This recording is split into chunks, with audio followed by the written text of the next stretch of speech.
রাসূলুল্লাহ সাল্লাল্লাহু আলাইহি সাল্লাম হযরত ওমরকে যা বললেন, আল্লাহর কসম যার হাতে আমার জান, ওমর তুমি যেই রাস্তায় আসো, ওমর আসতেছে আর শয়তানও এই রাস্তায় রওনা করছে। মা লাকিয়াকা শাইতান কত সালিকা, তুমি আসতেছো, শয়তান যাইতেছে, তোমারে শয়তান দেখছে, দেখার সাথে সাথে ইল্লা সালাকা ফাজ্জান গায়রা ফাজ্জিক, তোমার রাস্তার পরিবর্তে এই রাস্তা থেকে তাড়াতাড়ি সরে শয়তান অন্য রাস্তা ধরে, তোমার রাস্তায় শয়তান আর হাঁটে না, আরেক রাস্তা দিয়ে হাঁটা শুরু করে।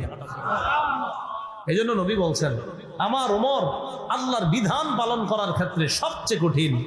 হযরত ওমর ওই ব্যক্তি, হক এক পাশে রাখবেন, বাতিল আরেক পাশে রাখবেন, হক বাতিল দুই পাশে, মাঝখানে দাঁড় করায় দিবেন।